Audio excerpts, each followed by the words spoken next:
Good morning बच्चों। आज हम कक्षा 8 की गणित में पर्सनालिटी 13.2 का क्वेश्चन नंबर 7 से 9 तक करेंगे। यानी 7वां क्वेश्चन, 8वां क्वेश्चन और 9वां क्वेश्चन करेंगे। जैसे 7वें में क्या लिखा है, बोतलों के एक बैच को 25 बक्सों में रखा जाता है।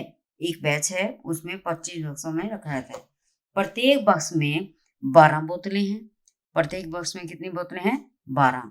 ये दिखा रखी है, ये बक्सा है, इसमें 12, 1 2 3 4 5 6 7 8 9 10 11 12 बोतलें इसके अंदर रखने एक बक्से में।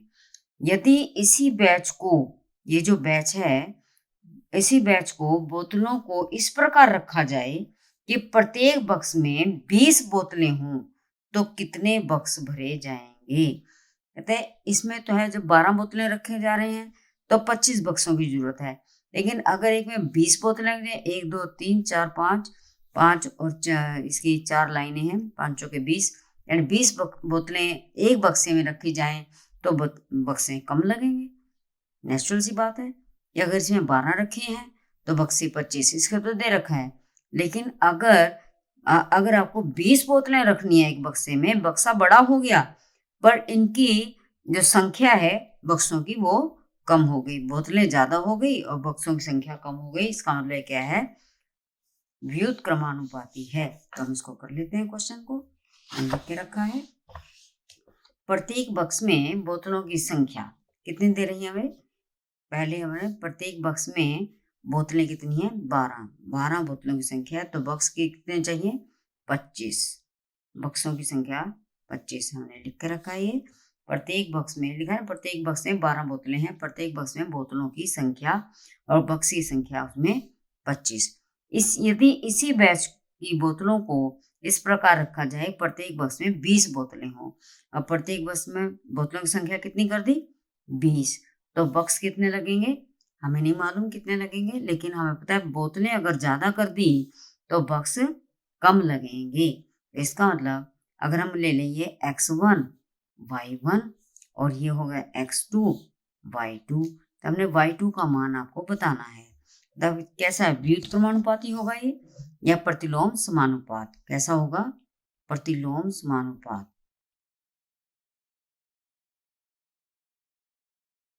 इसी को हम कहते हैं व्युत्क्रमानुपाती या व्युत्क्रमानुपाती।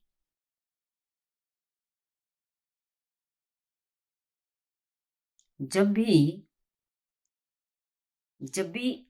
एक राशि के बढ़ने या घटने पर दूसरी राशि घटे या एक राशि के घटने पर दूसरी राशि बढ़े तो हमारी व्युत्क्रमानुपाती होता है। तो माना बस हम बोतलें कितनी आई बोली? y2, तो आपको y2 का मान ज्ञात करना है। y2 क्या आएगा ये बताना है। हम बताएं व्युत्क्रमानुपाती में जो रेशियो है वो आपका गुना हो जाता है। x1 गुना y1 बराबर है x2 गुना y2। ठीक है, तो x1 कितना है? 12 गुना y2 कितना, y1 कितना है? 25 बराबर x2 है 20 गुना y2 हमें निकालना है। तो कैसे? y2 गुना 20 बराबर 12 गुना 25। तो आपको है y2 किसके बराबर आ गया? 12 गुना 25 बटा में 20।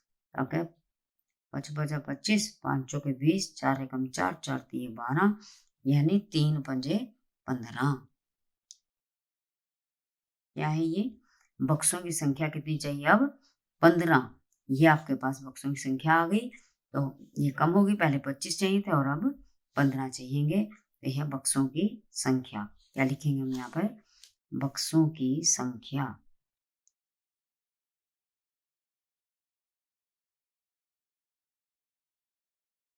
बराबर 15। ये आपका आंसर आ गया। ठीक है, अब 8वां क्वेश्चन देखते हैं इसमें क्या लिखा है क्वेश्चन में।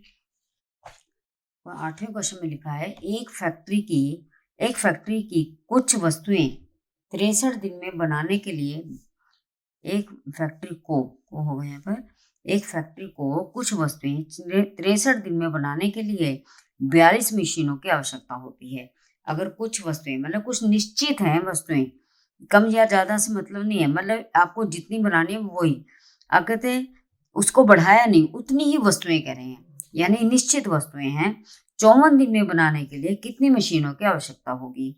अब देखो आपने दिन कम कर दिए तो नेचुरली मशीनें तो ज्यादा लगानी पड़ेंगी, तभी वो निश्चित वस्तुएं तो वस्तुएं उतनी की उतनी है, कम या ज्यादा नहीं हुई है, वस्तुएं उतनी है, तो उसको अगर दिन कम कर दिए तो मशीनें ज्यादा लगेंगी।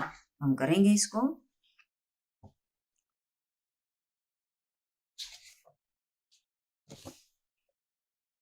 देखो दिनों की संख्या कितनी है? पहले 63। पहले दिनों की संख्या कितनी है? 63। तो मशीनें कितनी चाहिए? 42। अगर आपका उतनी ही 54 दिन, अब कर दिए दिन 54 प्रश्नानुसार लिख सकते हैं यहाँ पर, जैसे प्रश्न में लिखा हो वैसे हम प्रश्नानुसार लिख दिया। क्या है आपके पास?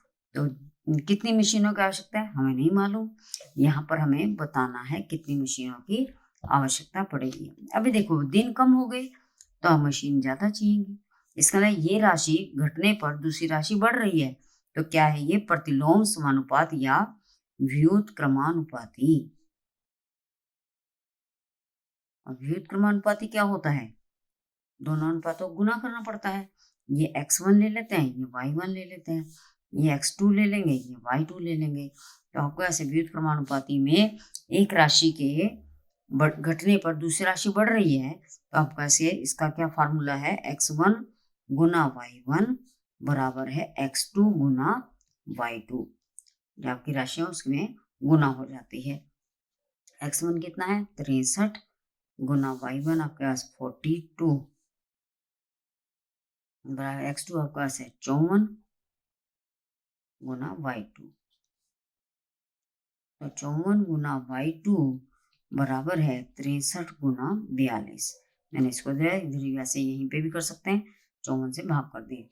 y2 बराबर है 63 गुना 42 बटा में 54। इधर गुना हो रहा था, इधर आके भाग हो जाएगा, तो क्या गए?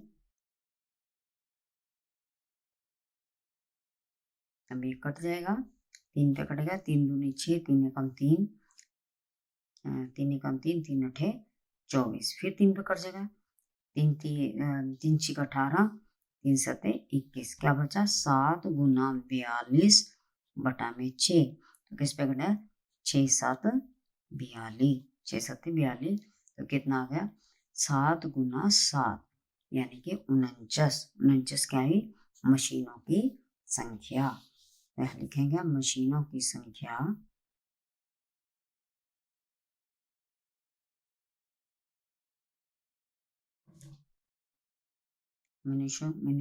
मशीनों की आवश्यक संख्या या खाली लिख दो संख्या कितनी है? 49। यही हमारा आंसर आ गया। ये अब हमें मशीन कितने चाहिए? एक 54 दिन में काम पूरा हो जाए, तो इसके लिए हमारे को 49 मशीनें चाहिए। पहले कितनी बजे? 42 चल रही थी, पहले 42 हो रही थी, अब हमारे को कितनी है? 49 मशीनें चाहिएंगी। ठीक है, आंसर आ गया आपका। और क्वेश्चन नंबर 9 देखते हैं। कहते हैं एक कार एक स्थान तक पहुंचने में 60 किलोमीटर की चाल से 60 किलोमीटर पर आवर की चाल से चलकर 2 घंटे का समय लेती है। कोई कार है, वो एक स्थान तक पहुंचने, मतलब फिक्स है स्थान, मान लो यहाँ से यहाँ तक जा रही है, तो ये फिक्स स्थान है, यहाँ से चलना है और यहाँ तक पहुंचना है।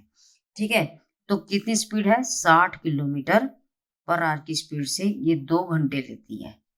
समय कितना लगा? 2 घंटे।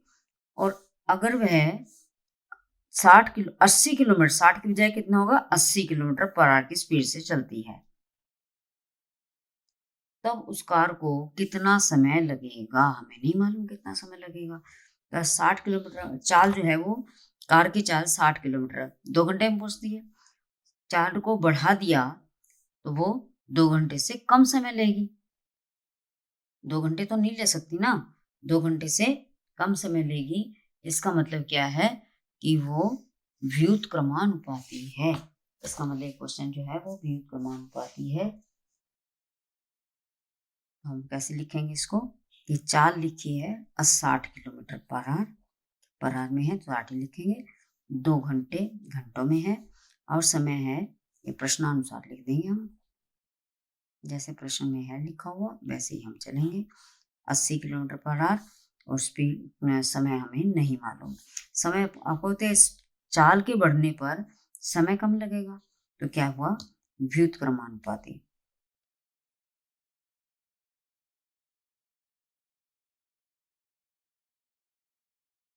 या इसको लिखें प्रतिलोम समानुपात।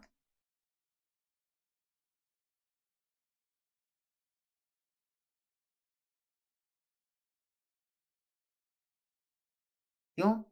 क्योंकि चाल बढ़ गई तो समय कम लगेगा।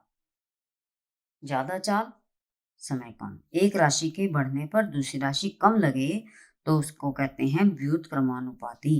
या एक राशि कम होने पर दूसरी राशि बढ़ जाए तो उसको कहते हैं व्युत्क्रमानुपाती या प्रतिलोम अनुपात।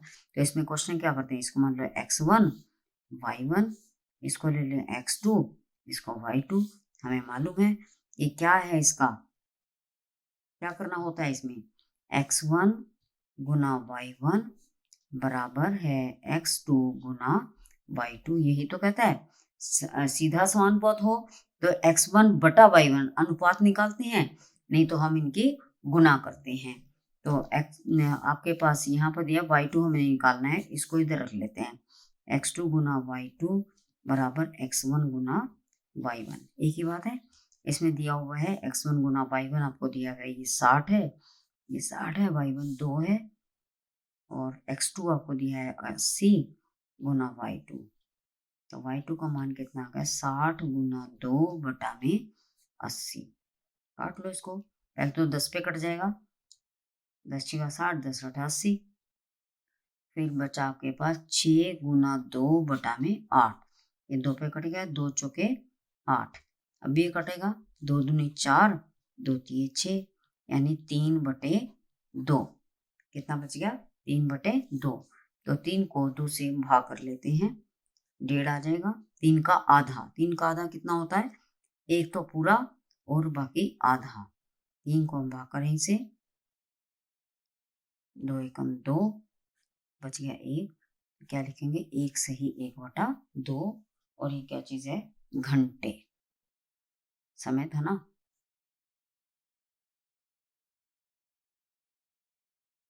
तो अब कितना समय लगेगा, निश्चित जगह हमारी जहाँ पे पहुंचना है वो आपका स्थान फिक्स है, तो आपको ऐसा है 1.5 घंटा लगेगा।